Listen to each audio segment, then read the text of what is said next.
Kumulo na ang ating gata, guys. Ilagay natin sa ating bibingka pangpatubo, guys.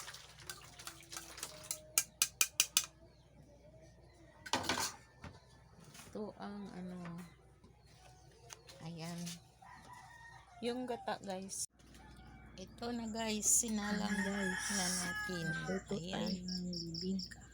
Ang bibingka. Pakuluan muna natin ang gata.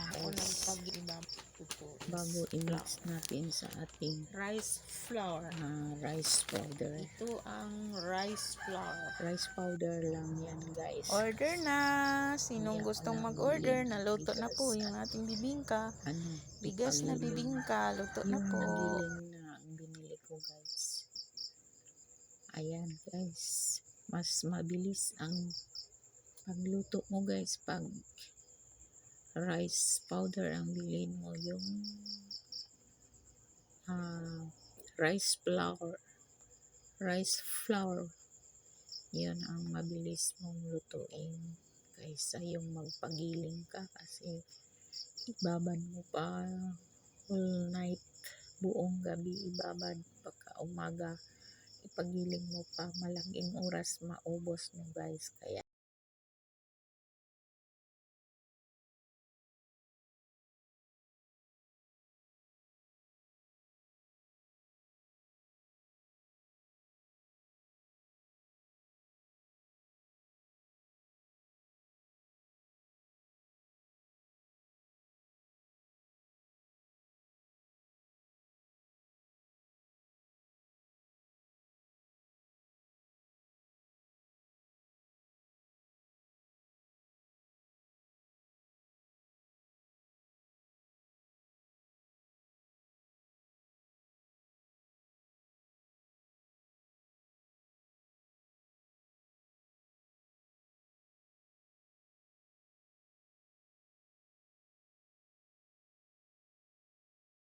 Dito sa amin, guys, gustong mag-ulan.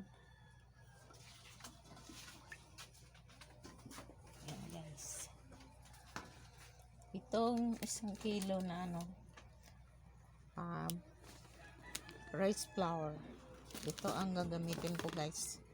Rice flour, yan, rice flour, yan, 1 kilo, guys.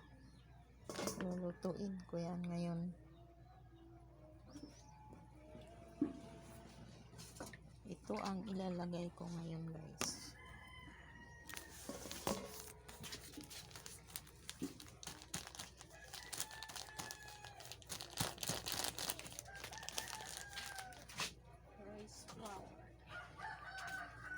Rice flour, guys. Hindi ako nagpagiling kasi hindi ko kaya sa gabi ibabad pa yun.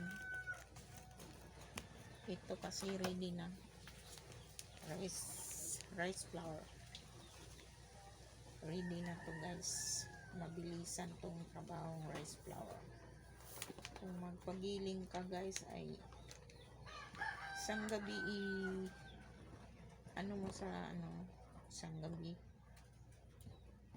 isang gabi mo ibabad sa tubig bago tutuin, bago ipagiling pala.